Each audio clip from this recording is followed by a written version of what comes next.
சொத்து குவிப்பு வழக்குல அரெஸ்ட் ஆகி பெங்களூர் ஜெயில அதிமுகவோட பொதுச் செயலாளர் சசிகலா அவர்கள் இருக்காங்க. இவங்க சிறைக்கு போறதுக்கு முன்னாடி டிடிவி தினகரன் அவர்களை கட்சியில சேர்த்து அதிமுகவோட துணை பொதுச் செயலாளரை அறிவிச்சாங்க. கொஞ்ச நாளைக்கு சசிகலா அவர்களை சிறைக்கு போய் சந்திச்சு ஆலோசனை கிட்ட தினகரன் அவர்கள் அப்புறம் கொஞ்சம் கொஞ்சமா அதை நிறுத்திட்டாரு. கட்சியில எடுக்கிற எல்லா முடிவையுமே யார்கிட்டயுமே ஆலோசனை கேட்காம அவரே சொந்தமா முடிவு எடுத்துட்டு வந்தாரு.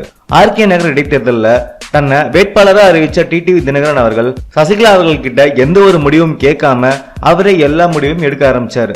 இதனால கட்சியோட முக்கிய சின்னமான இரட்டை இலை சின்னத்தை தேர்தல் ஆணையம் முடக்கிடுச்சு. மேலும் எவ்வளவுதான் பணப்பட்டுவாடா பண்ணாலும் ஆர்கே நகர் மக்கள் கிட்ட டிடிவி தினகரன் அவர்களுக்கு செல்வாக்கு பெருகவே இல்லை.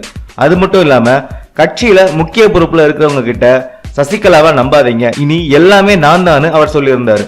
இது எல்லாமே சிறையில இருக்கிற சசிகலா அவர்களோட காதுக்கு போயிட்டு தான் இருக்கு.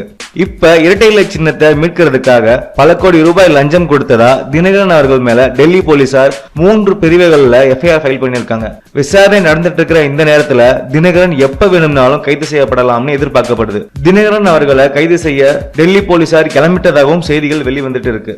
அது மட்டும் இல்லாம எப்படியாவது இந்த அரஸ்ட்ல இருந்து தப்பிக்கணும்னு தினகரன் அவர்கள் பல முன்னணி அட்வொகேட்ஸ் கூட பேச்சுவார்த்தை நடத்திட்டு வந்தாரு.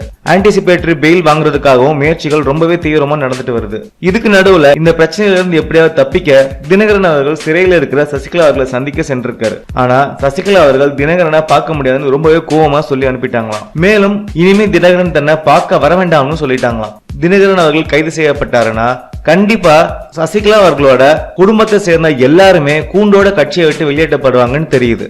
மேலும் இது போன்ற செய்திகளுக்கு இந்த சேனலை சப்ஸ்கிரைப் பண்ணுங்க. இந்த வீடியோ பிடிச்சிருந்தா லைக் பண்ணுங்க, ஷேர் பண்ணுங்க. இந்த வீடியோ பற்றின கருத்துக்களை கீழே கமெண்ட்ஸ்களை பதிவிடுங்க. நன்றி.